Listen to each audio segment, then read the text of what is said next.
So that was the second one rather. The third one I have to read out to you. And please excuse the oh, I bet I've binned it. Let me see if I can bin it. It'll be in my bin. Yes, yeah. Oh no, spam. They're not bothered about your virus update. Oh yeah, Well, I'm back. The sun's gone. I'm keeping my coat on because I've just been outside. We those of you, some of you in America might not know, but we have our health service system is supported by the government, and we've got great respect for the nurses and the doctors and all the carers in all the old people's homes who are looking after all these coronavirus cases. And at 8 o'clock we all go out and we clap for them. We clap, we knock pans, we make as much noise as we can in respect for what they're doing.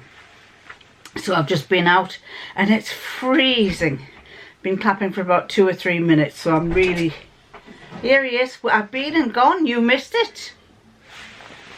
Did anybody else come out? I don't know. I went the back way because there was nobody else there. I looked at my clock and it said 3 minutes past 8, so I shot down. And there's nobody. Did you not hear me clapping? I looked out the window. Well, you didn't you clap for more than 2 minutes? 2 minutes. Is that what you do it for? I think so. I did for 2 minutes. Did you clap? I clapped, yes. I clapped in my heart. Clap now. Bit late, really. I'll make you get up and do it next Thursday. I will. I'll do it next Thursday. But let's be honest. I was married to a nurse for a long time. You a bit out.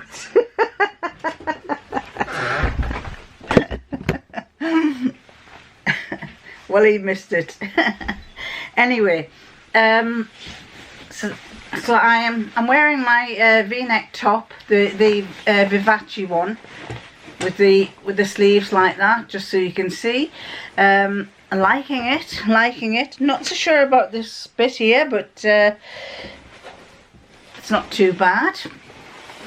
I always say that it's not too bad. Anyway, put this on because it's cold. This is just the first coat I grabbed. It's a purchase coat rather than...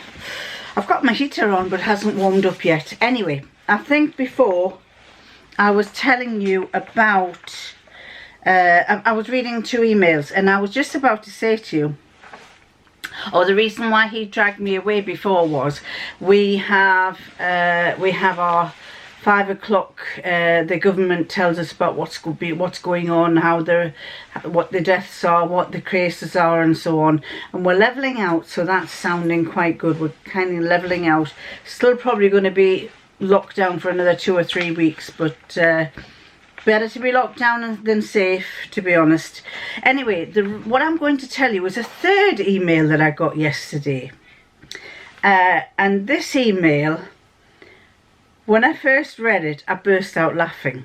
And then I thought, I'm going to read it to you because it's the kind of thing that some of you will get.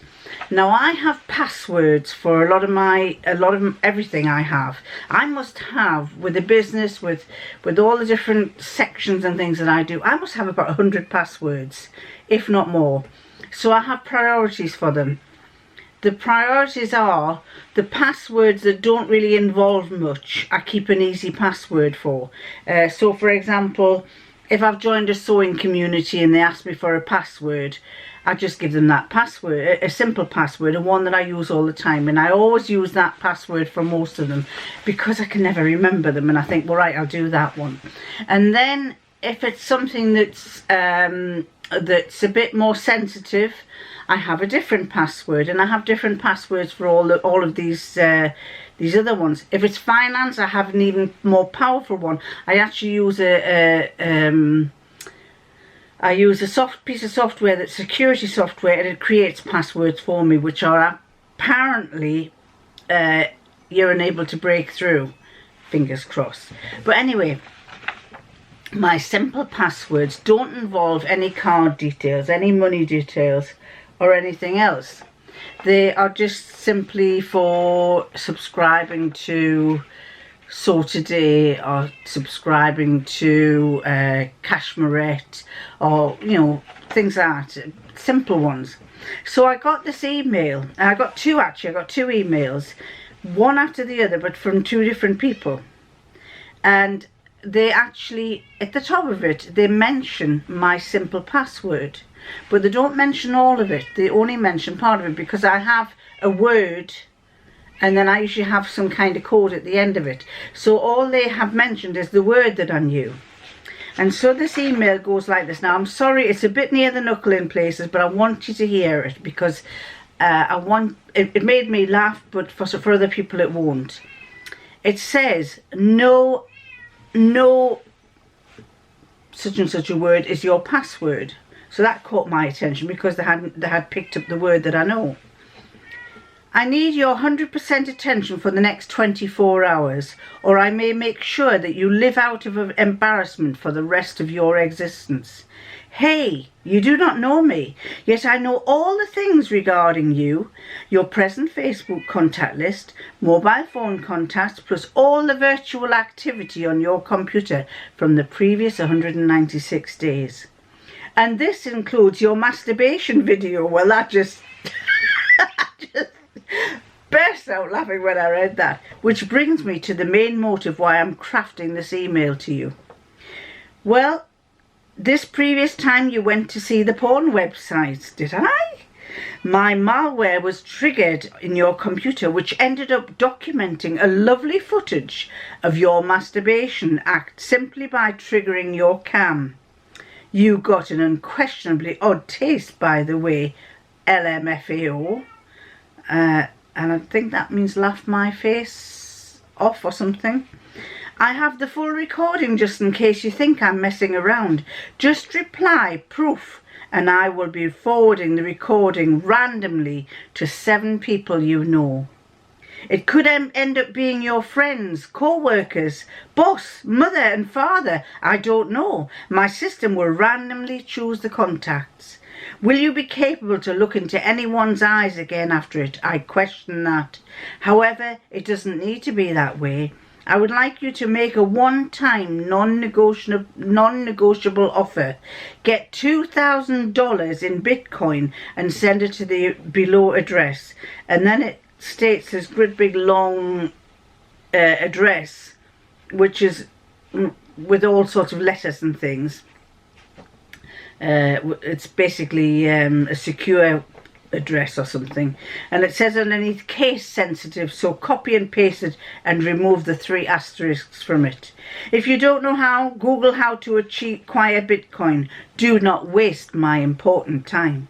If you send out this particular donation, let's call it that, after that I will disappear and under no circumstances make contact with you again. I will eliminate everything I have concerning you.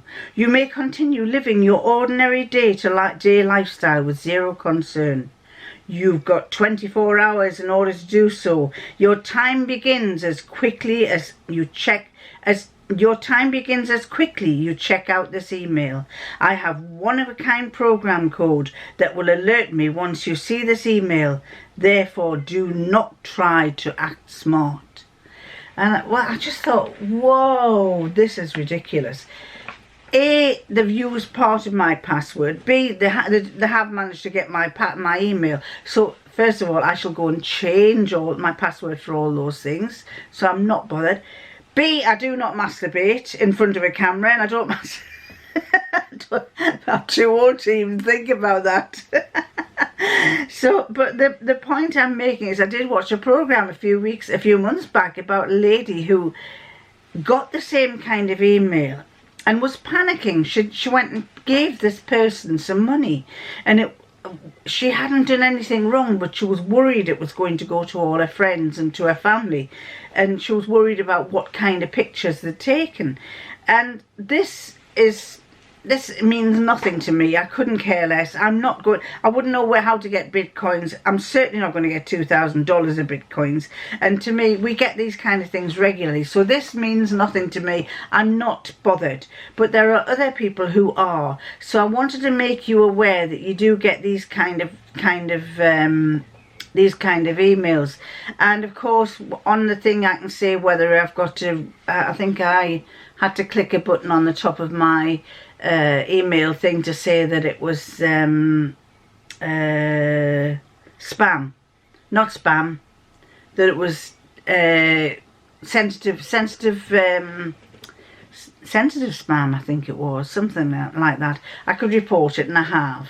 And basically I will now go and change my passwords, even though they haven't got the full one, but they have managed to use my email address. But the good thing is, you see, I have about 5 email addresses as well, which is why sometimes when I say to you, I can't remember which one you wrote to. I've got one for my YouTube, I've got one for the business, I've got 3 for the business, I've got one for my eBay shop, I've got one for myself, I've got a Hotmail one which I've had for years, but the Hotmail one is the one that I use to put all my dross into. Anything that, well, not necessarily dross, but if it's join this sewing club or join that and they ask you for my email address, that's the one. My Hotmail one is the one that I give them. Other ones I have, you know, like my YouTube one is basically for the likes of you who are watching to contact me. But some other people come in through side doors, through Facebook messaging, through Instagram and so on. So I've deleted both of these. I just printed it off to let you see what it said. But please, the reason why I'm reading this out to you is, please, if you get one of these, do not panic. Don't stress yourself out, because there's just somebody hoping that they can get money off you. Do not go and do anything. Don't put your hand in your purse for anything. The best thing to do is, if there's a thing on the top of your bars, report it as sensitive spam or dangerous spam, or if not, just bin it and forget about it. They cannot do a thing about it. So there you go. That's another one I wanted to tell you about. Now then, what else did I want to tell you about? I wanted to tell you that I've told you about Captain Tom, that a lady called Patricia Van Camberg, Patricia Van Camberg, no, I'm going to see if I can say this properly, Patricia Van Camberg, is it? Van Camberg? One of those two. She messaged me the other day and she was saying, here's a pattern that you might be interested in, it's free. Well, it did take me a while to get it downloaded and to connect to it, to find out how to get it. I could see that it was there, but then I couldn't get onto it to fathom it out, how to join it, how to get it. And the name of the company is called La Maison Victor, the House of Victor. But I found that you had to go to Facebook and join La Maison Victor, and then you could get the pattern. And I've since downloaded the pattern, and it's called a Romina robe, a dress, Romina dress. Now I don't know if you can see that. I'll put that there for you to see. Oh, it's Romina dress, and I thought that was rather nice. So I will look in my back box of stash. It's going to have to be a nice soft fabric.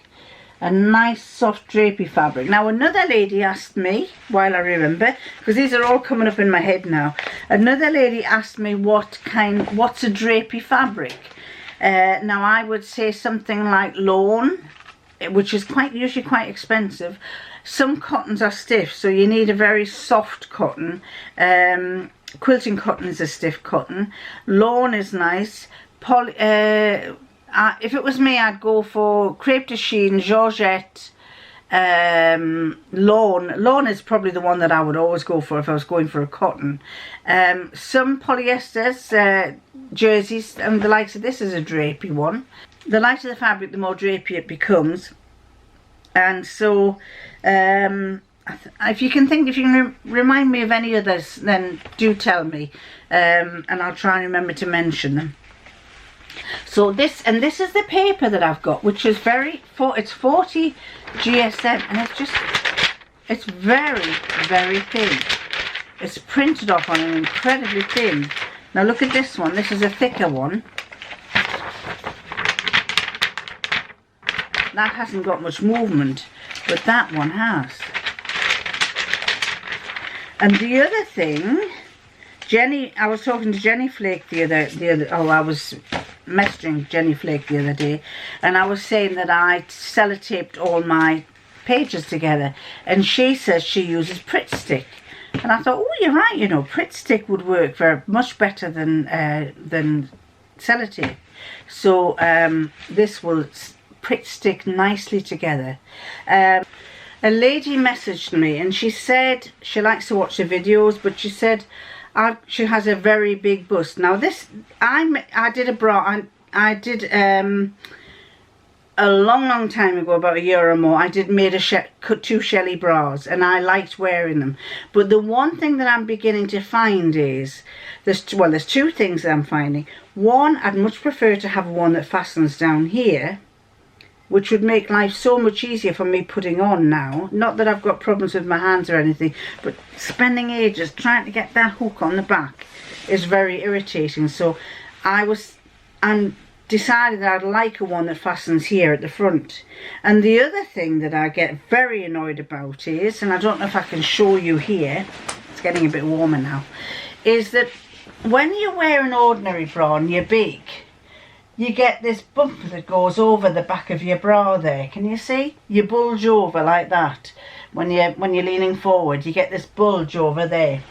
Now I think I want to try and make a bra that is quite full here, front fitting, and a one that fills the back, so that it's like a little like the back of a t-shirt, not a cami, like a t-shirt, a sleeveless t-shirt, that you put your hands into, bring it round, and it's got little straps there. Am I bothered about thick straps or thin straps? Maybe it'd be nice to have a thin strap there, but I would like it to stop this protrusion here over my back. And this is what a lot of us who are carrying a little bit extra weight, we do have that problem. So I got a couple of patterns, but they're both what do you call them? They're both sports bras, and both, I think one of them does fasten at the front, and they do big cups, and I think one of them has kind of a better back. So I'm going to have a look at those. One of them was the Christine bra, but I think that's kind of changed now.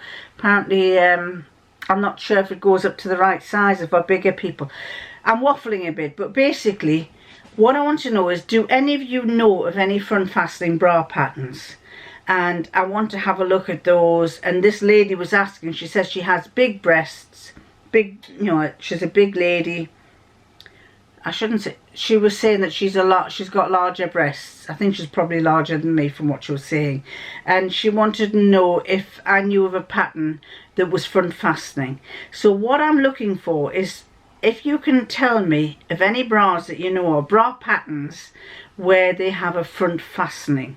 Not flimsy little things, something that's substantial, that's going to act like 2 hammocks to hold this lot in, and more for other people. Because I think it would be quite, I'm sure a lot of us who have bigger busts would be quite interested to know if there's would be quite interested to know if there's a pattern that we can use for that kind of, for front fastening. So I did have a pattern. It's called the Christine bra, for that lady that was watching, but I don't think it fastens at the front. I think it's a back fastener. I'm not sure. I still haven't had a chance to go and look at it. I've been doing the accounts for the past couple of days, trying to get caught up. Plus it's been nice weather, and so we've been outside painting some of the garden furniture. Plus it has been, what else have we done?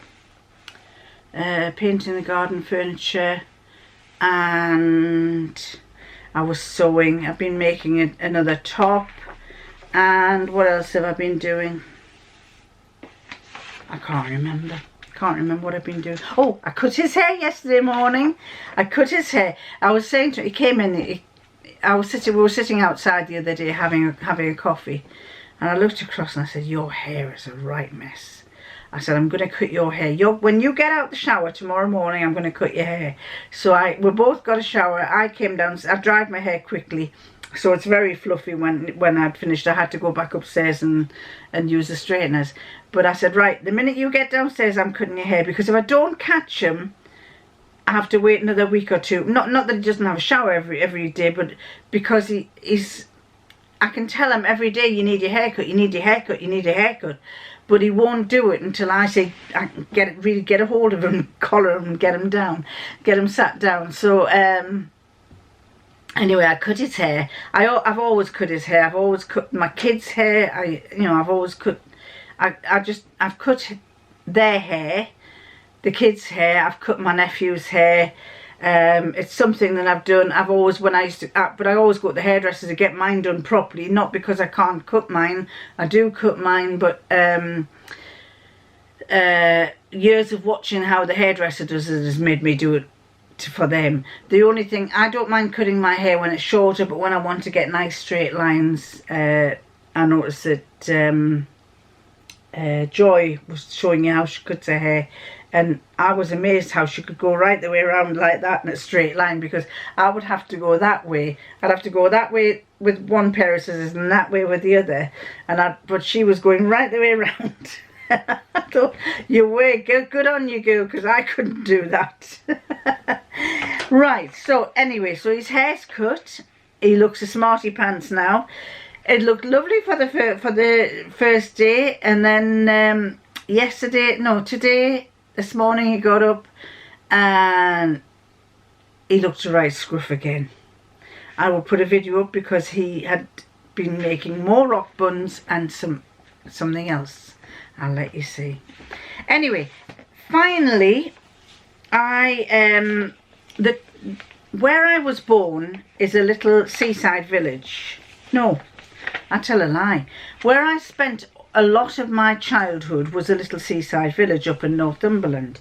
And when my father died, our friends bought my dad's house, and they're still busy. He died in 2013. They're still, was it 2000? They bought it in 2015. And they are still trying to put it right. They're just pottering on with it. They don't live there. They live. The distance between where my father's house is and where their house is about 100 miles. And every now and again they go up there and they do things and then they come back. So I felt a bit sad when they bought it, because they were knocking all the house to bits. But they're making some lovely improvements. And I remember when my dad before he died, he handed me I think I've already told you this, sorry if I have, but he handed me a book with all these electrical circuits in the house, and I just said, Dad, whoever gets this is going to knock everything out. They're going to rip the cables out. They're going to start from fresh. And they did. John and Barbara did. But anyway, Barbara got in touch with me and said that apparently the church was they were organising a quilt to be made that commemorates lockdown. And they were asking anyone who wanted to partake to get in touch with them, and they would send the fabrics and stuff, and we could make a little square. And she asked me if I wanted to be involved, so I said yes. So I wrote to it was through Facebook, and I wrote to, I think she's the vicar from what I can see, because it says Reverend Mina Munns, and I had to get in touch with this Mina Munns. And so I wrote to them and said, my father lived in the village for 56 years, and although I left at the age of 20, I would love to do a panel for the quilt and send it back to you. So she said yes, not a problem. She asked me for my address, and I got this packet with my address on and everything, and inside it says, stitch slowly, and as you stitch, remember the people you love. Gets me a bit upset. Stitch slowly, and as you stitch, remember the people you love, and know that someone else is stitching their square and thinking of you. Use the fabrics provided to cover the calico square. You can use all of them or add some of them. or add some of your own. You can cut or fold the fabric pieces to fit the square. The fabrics can overlap. Once you're happy with your square, stitch the pieces in place. You can use any stitch you know and add extra stitches for decoration. When we reach the end of this troubled time, your square will be collected and stitched together to make a quilt for use by the churches of Cresswell and Linemouth. It will represent togetherness, love and hope. And so it says, stay safe and stitch. This little gift from the parish of Cresswell and Linemouth contains a new needle. Oh, a new needle, and they put in a little square, a little heart. A square of calico. So they've given me this, and this is what I've got to do my quilt onto. Let me get there. That's my square of calico. So I'm just doing, it's just going to be a, what is it? It's like a 6-inch square. It's not straight, so I'll have to see if I can keep it straight. Selection of fabric pieces, thread, ribbon and lots of love. So they've given me some thread, which is blues and oranges. They've given me a little piece of ribbon that's got hearts on.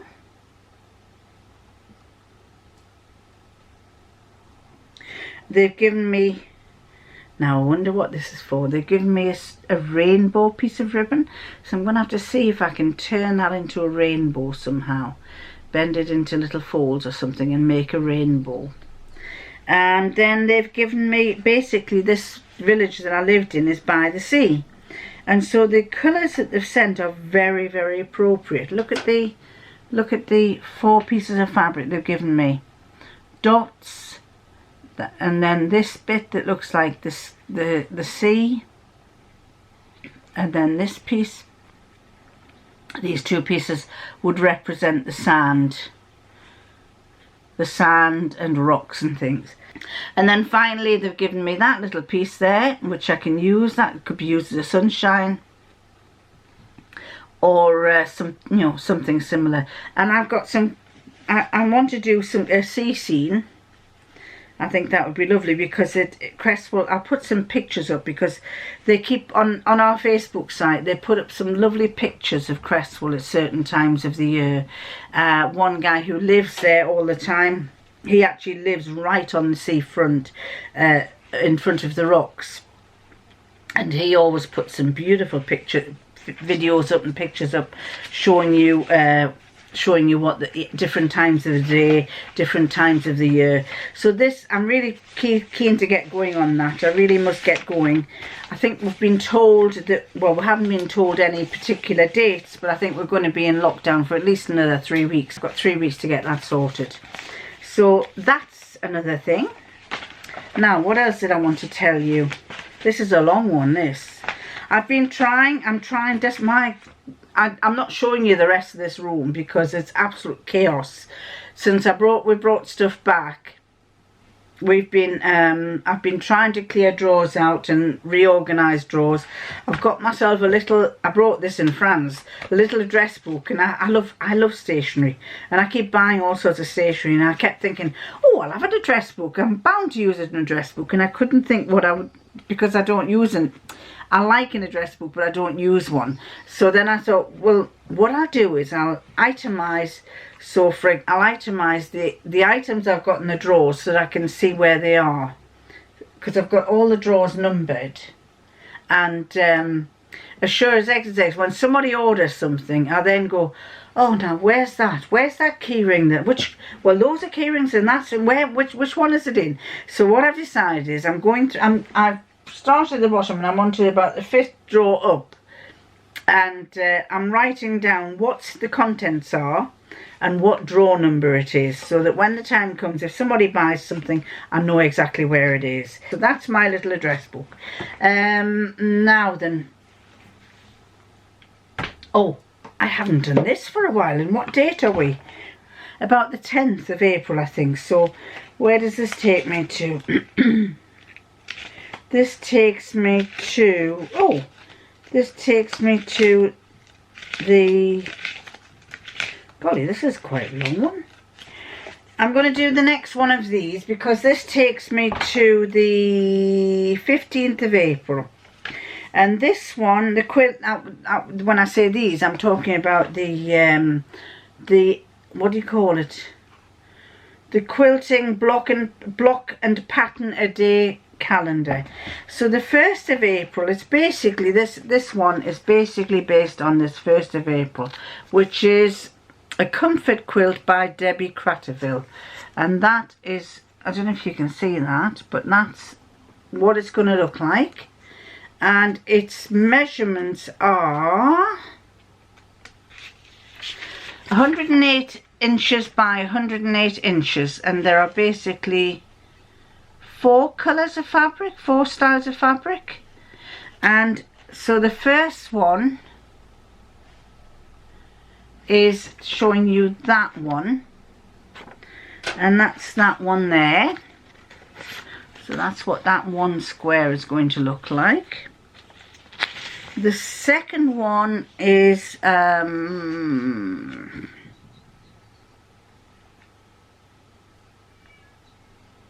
they're all different. The second one is that one there, and that's this one.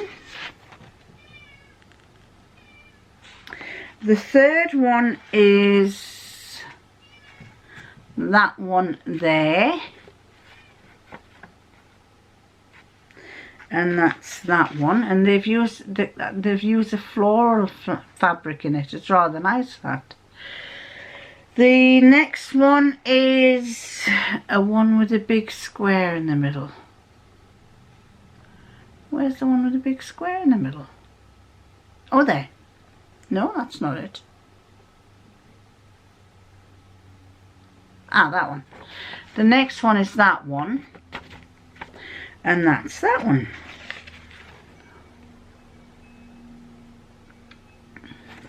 Then the next one is the one in the middle. That one in the middle.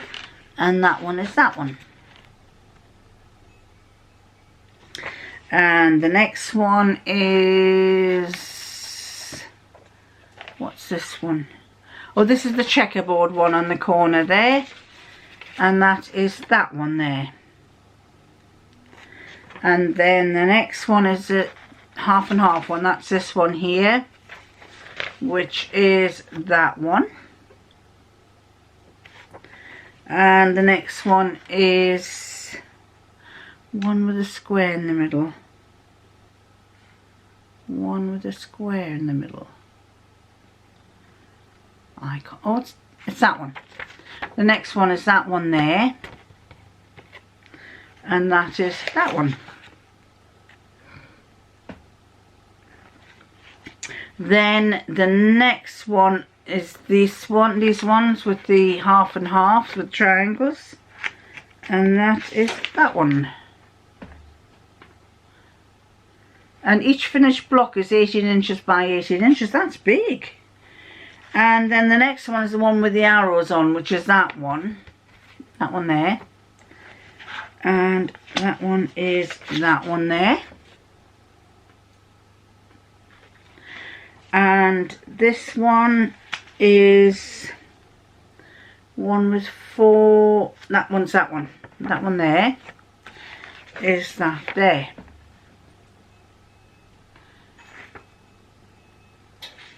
And the last one is the edge, I believe. No, it's that little bit at the bottom, the edge bit. And that is that one there. That's quite a nice one. Not my colours, but I would, if I was doing that, I'd do it in a completely different colour. I do like the flower, the fact that they've incorporated a flowery pattern. And the flowery pattern is very nice. It's got little purple, and it's like dandelions and things. It's quite nice, that.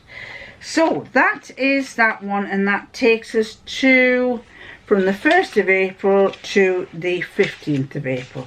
And I think, oh well, there, can tell me, we are today 16th of April. So I'm going to save the 16th. Oh, I don't like that one. I'm difficult to please. So anyway, that is the 1st of April to the 15th of April.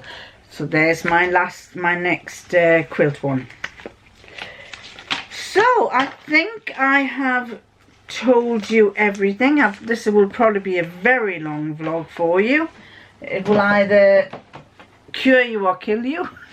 And I have got more things I want to tell you, but I think I shall leave it until tomorrow, because by the time I finish this, it might be tomorrow before I get it up.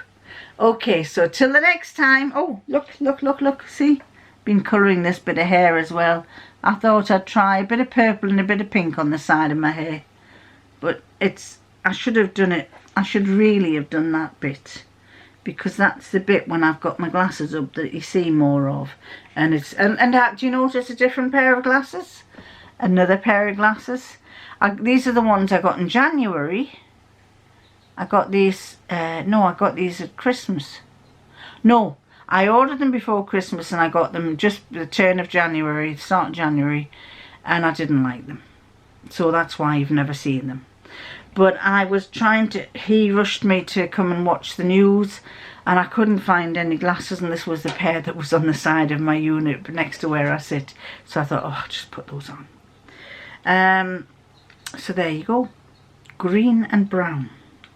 It's actually not bad, but I feel as if they're very big, very, very big ones. That is the downside if you buy online. Sometimes you buy and you don't realise the size. And what I should have done was, knowing this height and knowing the width of the ones that I like to wear, I should have been looking at the glasses and picking the ones that had the same height and width sizes to it. I think that's it. Oh, no. Just before we had the 8 o'clock clap, I was watching Cashmerette Live. What was it? Was it Curvy Sewing? It's, I was watching, I can't remember what it was, this Facebook page that I'm a member of. And the lady who does Cashmerette was talking. And she was telling us about, I had to stop and I forgot to go back and listen to her. But she was telling us about your body shape, and she was saying that what I'll do is I'll put some I'll put links here or down below to the ones that she mentioned. She mentioned hashtag CSC makes curvy Cashmerette. I can't remember what CSE stands for now, but she said go to that and they'll show you people who are biggish people. She was talking about body size and saying that on her particular Facebook page, she does not like people saying that they're too big or too they don't like their body or whatever, because she was saying that there's always someone who's bigger than you who might think, well, if they don't like their body, maybe I shouldn't like mine because I'm bigger than her. So basically it was very good. I really enjoyed watching what she was saying. But she referenced hashtag CSC makes, so you could see people more or less you could identify with people with your body shape. And this is what I like when I'm looking for a dress or looking for a top or something. I like to see if I can see somebody who's got the same kind of body shape as me, and then I can see whether it's going to work or not. And another one was hashtag measurements movement, and she reckons that there what you do is when you put your picture up, you give the measurements of your body, and by giving the measurements of your body, people can see whether they've got the same figure as you, and they can see what you look like. I did have a quick look at that, but I couldn't see many bigger ladies, let's say.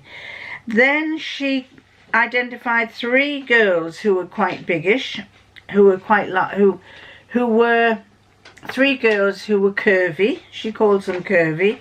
One was called Kenna for Cashmerette, and I think she's got her own hashtag Kenna for Cashmerette, and then hashtag Girl with Curves, and then hashtag Nicolette Mason. Now I haven't been to have a look at those, but I will do. I'm going to go and have a look later on and see what they are like. Sadly, I had to leave what she was talking about because she was telling us about wearing swimsuits, and don't criticize your body and say I look big in this, because there's always someone bigger who will feel very conscious that they aren't that size. So yes, I enjoyed watching what she was saying. Rather nice girl as well. What I mean rather nice, I mean I expect her to be a rather nice girl, but she's got a good head on her shoulders, let's say. So I'm going to love you and leave you, and no, before I love you and leave you, next Thursday, is it next, oh no, is it Wednesday? Next Wednesday, I think. Great British Sewing Bee, the new Great British Sewing Bee is next Wednesday at 8 o'clock. I think it's next Wednesday. You'll probably correct me if I'm wrong. Oh, and while I remember as well, thank you so much for all your emails. I have read everything. I read every single one. And while I can, when I remember, because I usually read these kind of late at night, we go to bed, we are 1 o'clocker in the mornings, people. And we'll go to bed about 12:30, and I'll sit there. He's often asleep in no time, but he'll be snoring his head off, and I'm looking at my things and reading all the comments. And I keep thinking, like love, must reply to her, like love. Oh, isn't she funny? Oh, what a lovely thing for her to say. I must get back to her. Yeah, like love. Yeah, she's got a point. I must tell her that I agree with her. Yeah, like love. Oh, yeah. Oh, so, and all these people that I keep saying to myself, I must get back to them. I do try sometimes, but sometimes I forget. And I have read all your messages. Every single one is read, and I love reading them. But I don't always have the time to reply to you, which is why I've been reading things out to you, the emails and things, because I figured that at least if I read them out to you, you'll know that I have read them and I'm responding to you. Anyway, so I'm really definitely going to say that I will love you and I'll leave you and I'll catch you next time.